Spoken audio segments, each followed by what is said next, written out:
La haula wa la quwata illa billah. Wassalatu wassalamu ala rasulillah wa ala alihi wa ashabihi wa mawala. Asyhadu an la ilaha illallah wahdahu la syarikalah wa asyhadu anna sayyidana Muhammadan abduhu wa rasuluhu la nabiyya ba'd. Allahumma shalli wa sallim ala hadzal nabiyil karim wa ala alihi wa ashabihi ajmain.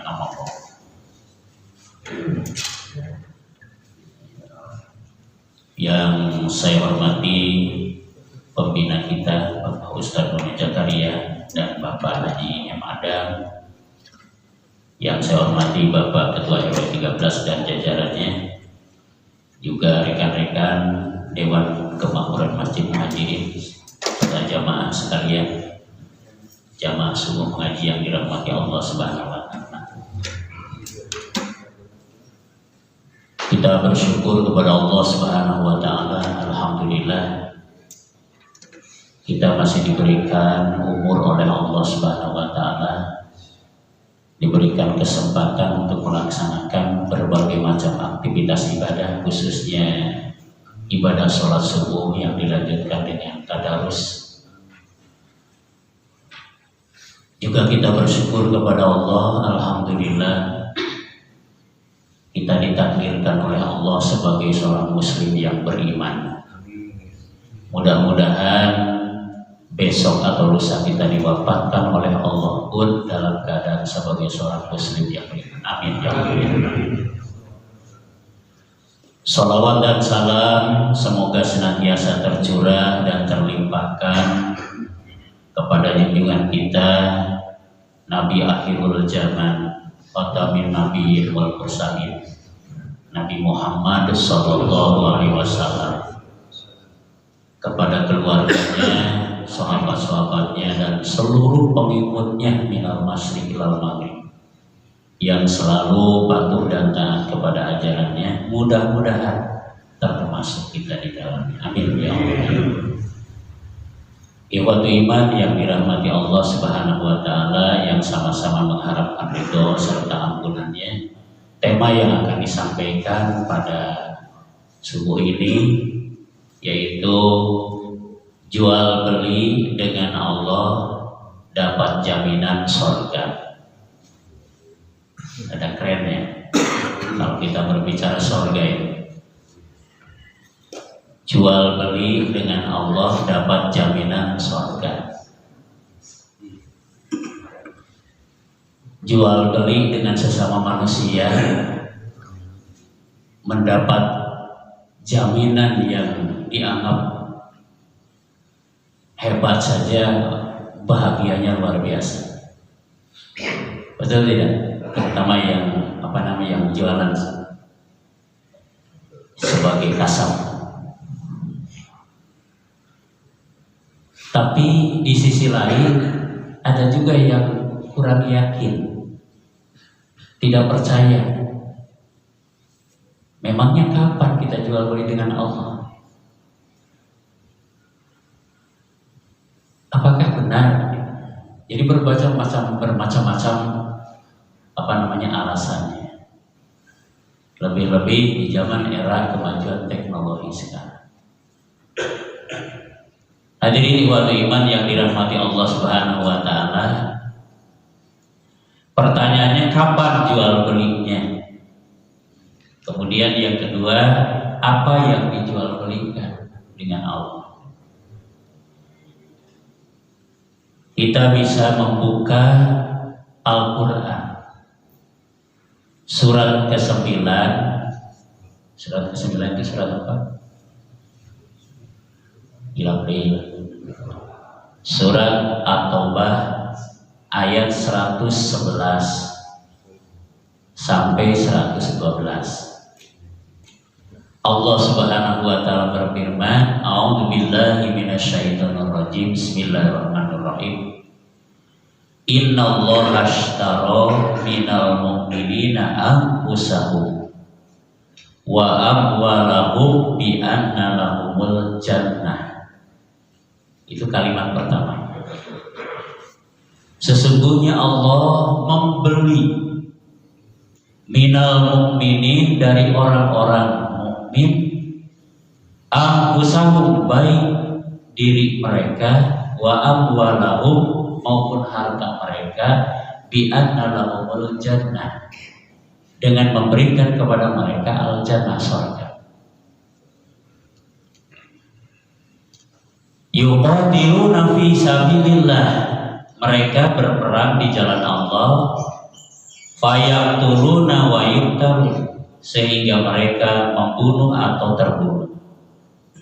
Wa dan alaihi haqqun fit Taurati wal Injili wal Quran, sebagai janji yang benar dari Allah dalam Taurat, Injil dan Al-Quran.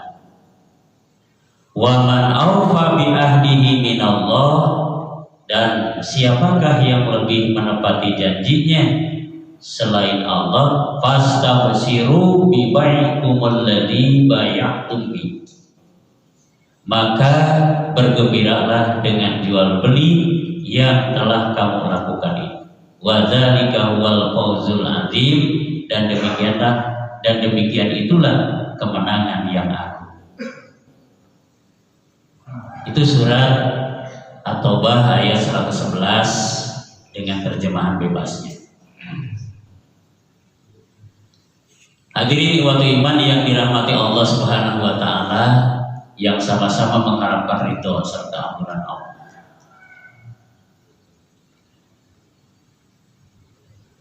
Pertanyaan, diri dan harta yang bagaimana yang akan dibeli oleh Allah dengan jaminan surga? Kita kan sering mendengar kata-kata harga diri. Bahkan mungkin kita sering gitu mengatakan itu ketika kita sedang marah. Ketika kita ada yang menghina, ya, ada yang memarahi kita, kita kadang-kadang suka mengeluarkan kata-kata begini, saya ini kan punya harga diri. Betul gak? Saya ini kan punya harga diri, sambil tunjuk kita ke sini kan, bukan ke sini. Betul gak? Dikemanakan harga diri saya? Itu sering kalimat itu terucapkan, baik kita sering mendengar atau mungkin kita pernah gitu, mengatakan kata-kata itu. Kata-kata saya ini punya harga diri dan dikemanakan harga diri saya ketika kita ada yang menghina. Nah, yang jadi pertanyaan, yang dimaksud harga diri itu yang mana gitu kan? Apakah postur tubuh kita yang dimaksud dengan harga diri itu, atau jabatan kita, pangkat kita?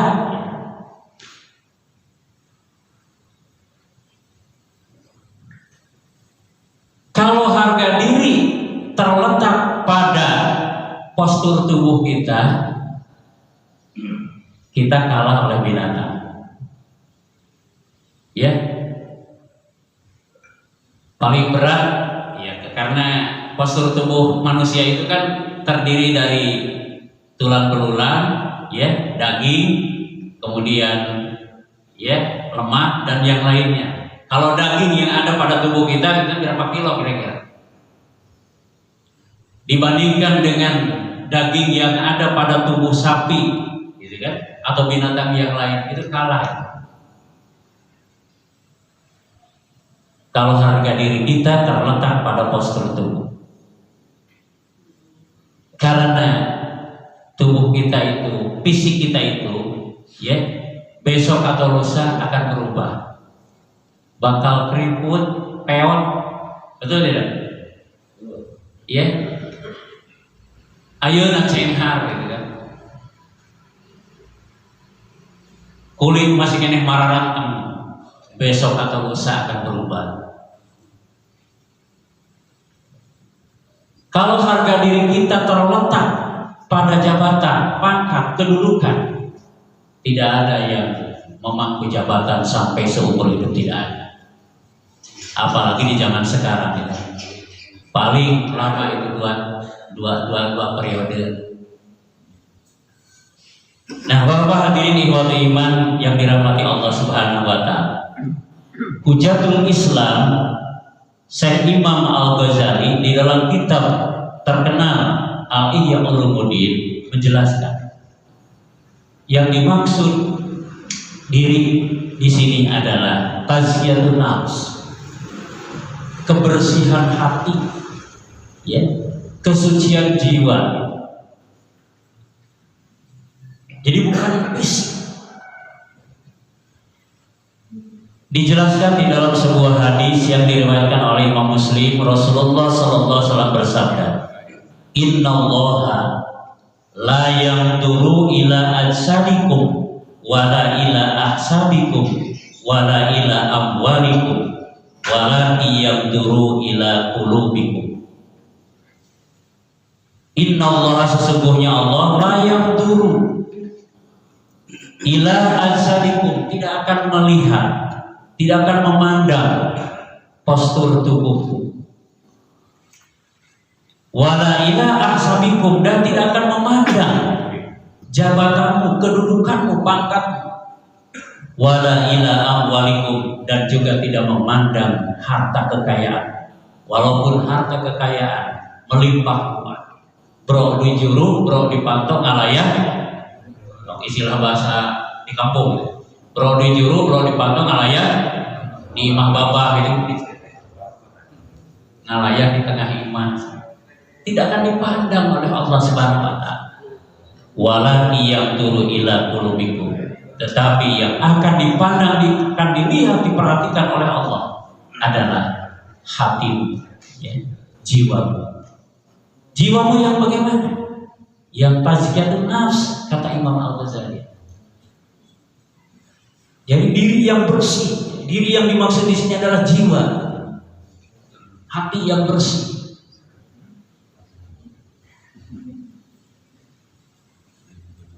Pertanyaan, bagaimana agar diri atau jiwa kita selalu bersih sehingga dipandang oleh Allah Subhanahu wa taala? Rasulullah sallallahu alaihi wasallam bersabda dalam sebuah hadis yang diriwayatkan oleh Imam Baihaqi, "Innal quluba tasda'u kama yasda'ul hadid." Sesungguhnya jiwa itu, hati itu bagaikan atau berkarat.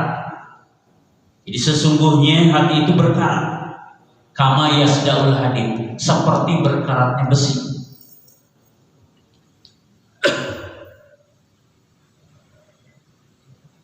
Faqila ya Rasulullah, para sahabat bertanya kepada Rasulullah, ya Rasulullah, wa ma jalauha, bagaimana cara menghilangkan karat, cara membersihkan karat itu? Kalau karat itu kalau dalam bahasa kampung apa? Tahiyangan, gitu ya. Kalau bahasa Garut, orang Garut akan menyebutkan karat itu tahiyangan. Jadi sahabat bertanya, ya Rasulullah, bagaimana cara menghilangkan karat? Kalau karat yang ada di dalam di besi itu kan kita menghilangkannya pakai apa? Ya, berbagai alat kita. Kalau tidak bisa dengan dengan amplas, kemudian kita beli alat yang lebih canggih supaya karat dalam besi itu hilang. Baik itu besi yang ada di pagar di depan rumah kita maupun yang ada di dalam rumah kita.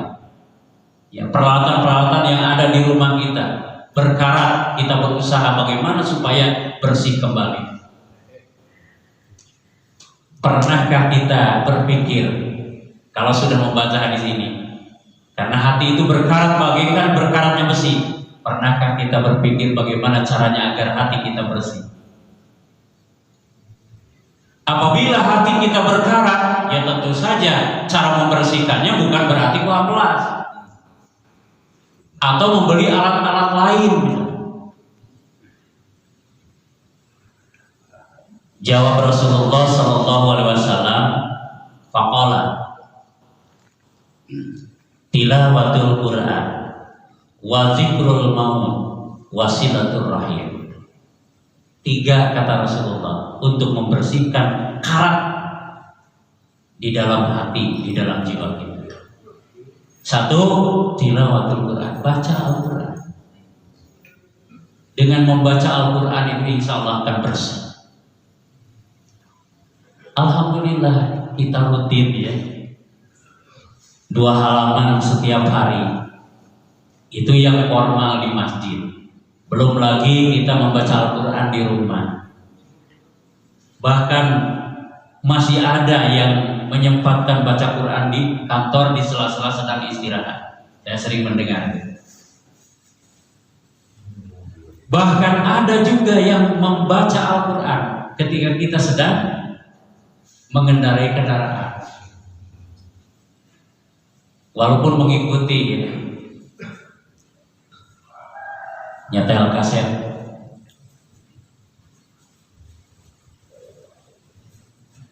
Tilawatul Quran, baca Quran.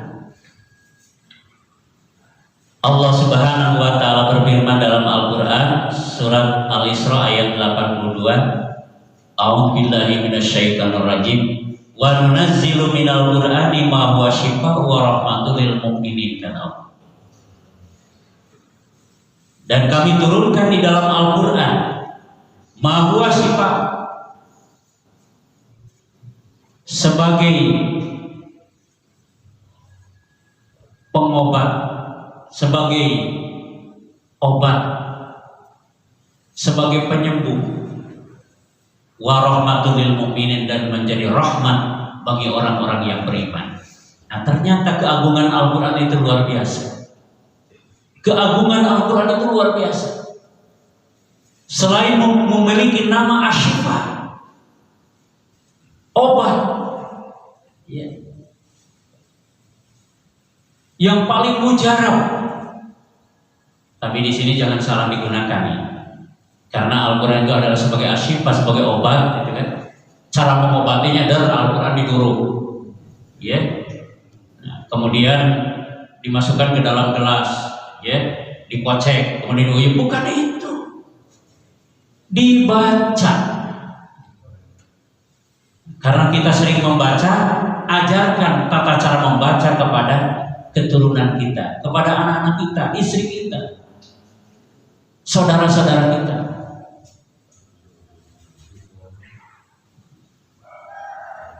Bukan hanya menjadi obat Al-Quran, tetapi Al-Quran pahalanya ketika kita membaca luar biasa. Man qara'a harfan min kitabillahi falahu bi hasanatun wal hasanatu bi asyri amsalih. Siapa yang membaca 1 huruf dari kitab Allah Al-Quran, falahu bi hasanatun, baginya 1 kebaikan, wal hasanatu bi asyri amsalih. Setiap 1 kebaikan 10 kali lipat ganjaran amal. Sahuruf so ayeuna nu tadi di awas 2 saha walaupun 1 halaman berapa ratus huruf kalikeun 10 tagih ke Allah. Nah, hadirin ikhwati iman yang dirahmati Allah Subhanahu wa taala, wa rahmatul lil mu'minin, menjadi rahmat bagi orang-orang yang beriman. Jadi jangan kaget, jangan heran apabila di zaman sekarang tidak sedikit ya sekelompok orang ingin menghancurkan Islam dan umat Islam dengan cara dirusak sebagian ayat-ayat Al-Quran.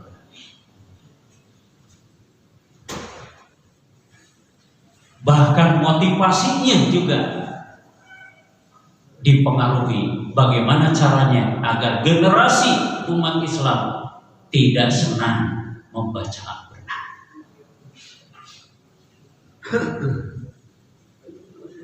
Nah, kita harus ikut memelihara. Ya, siap memelihara Al-Quran, Bapak? Siap memelihara Al-Quran? ajarkan kepada anak-anak. Ya. Kemudian yang kedua kata Rasulullah, wa dzikrul maut, mengingat-ingat kematian akan membersihkan jiwa kita.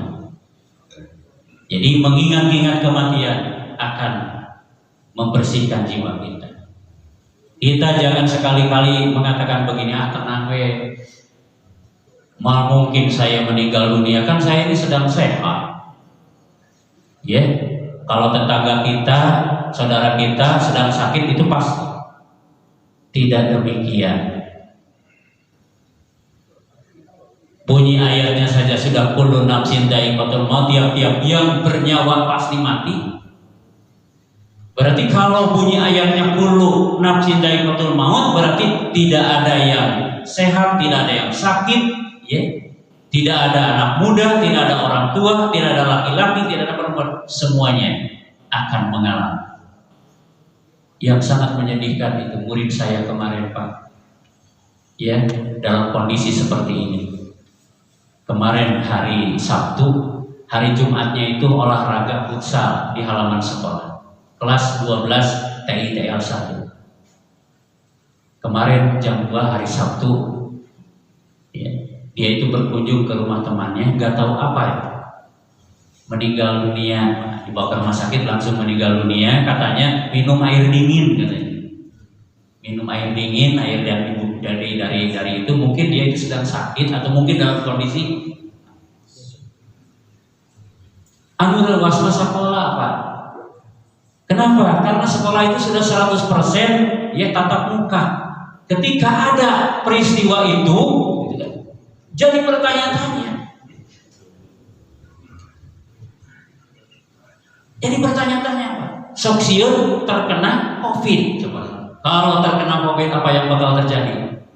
Ya, berarti dari satu sekolah efeknya ke sekolah yang lain harus diadakan pembelajaran yang bukan tatap muka lagi. Ya, untuk kemarin itu kejadian itu bukan karena COVID, karena memang ada penyakit yang memang syariatnya, gitu kan? Dengan minum air dingin maka kambuh penyakit, ya. Jam 12 dikabarkan meninggal dunia. Nah, ini juga pembelajaran yang buat kita semuanya, ya, gitu kan. Jadi kita itu jangan merasa diri sehat, gitu kan, ya. Jangan merasa diri ini, gitu kan. Ya. Kita harus berhati-hati. Ya, saya selalu mengingatkan yang hobi olahraga kita harus hati-hati, gitu kan, apalagi usia seperti begini, gitu. Ya, walaupun misalkan usia kita masih muda, tetap hidup kita di dunia harus penuh dengan kehati-hatian, harus penuh dengan kewaspadaan. Apalagi dalam kondisi seperti ini yang belum 100%, ya. Ada yang bisa ngawas sepeda terulah tapi ini kan ya usia orang, ya. Lah ini usia lagi ini hanya mengingatkan, kan? Ya.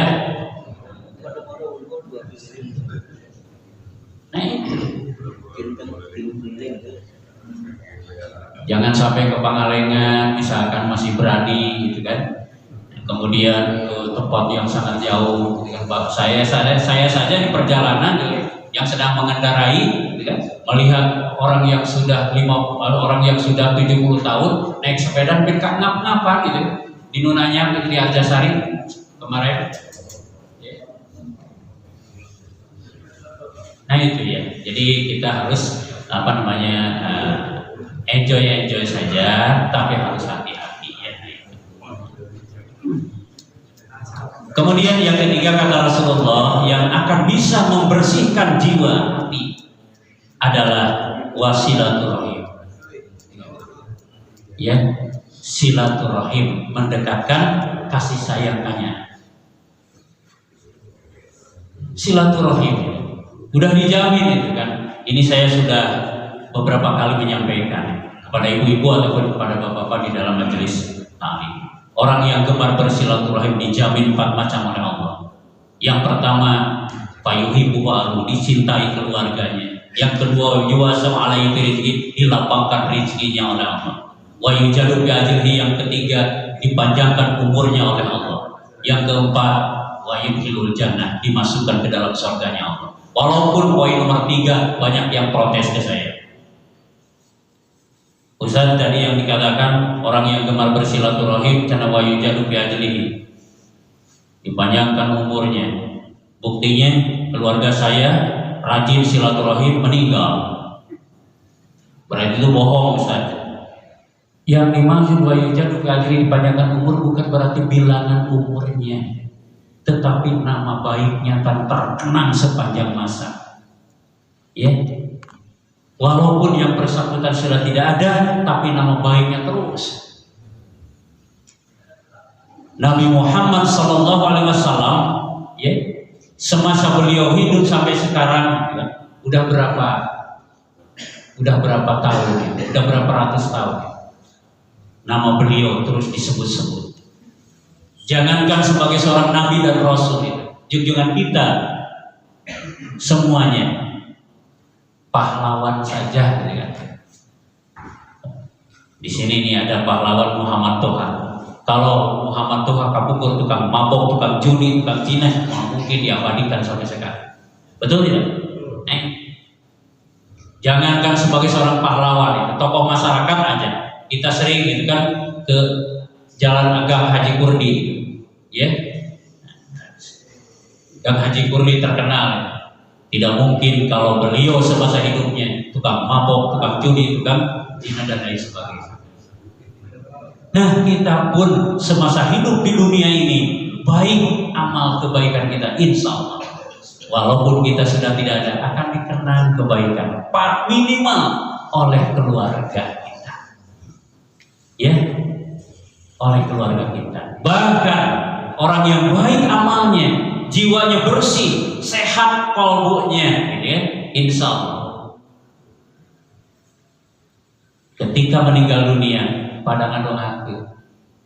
Jadi usahalah kita jangan sampai ketika kita mati itu, ketika kita meninggal dunia, semua masyarakat mengucapkan alhamdulillah siata modar. Jangan sampai ada kalimat begitu. Dan ini pernah terjadi, gitu kan. Ya, dulu waktu saya masih muda, ada teman saya yang semasa hidupnya mau disebutkan akan gorengan anak itu bisa jadi dosa. Ya, tapi berteriak semua mendoakan untuk si eta payah tigelas gitu. Tidak ada doa kebaikan. Ya. Nah, Bapak hadirin ikhwati iman yang dirahmati Allah Subhanahu wa taala. Sabda Rasulullah, aksiru dzikrul maut, perbanyaklah mengingat kematian. Fama min 'abdin aksara dzikrahu illa ahyallahu qalbu. Seseorang yang banyak mengingat kematian, ahyallahu qalbu, dihidupkan oleh Allah, gitu kan, hatinya. Jadi hatinya selalu hidup,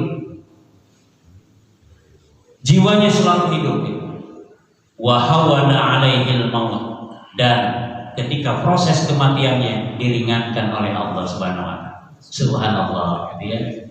Ya, ayo menuju sakaratul maut diringankan. Ayo, siap? Mudah-mudahan. Kemudian pertanyaan yang kedua,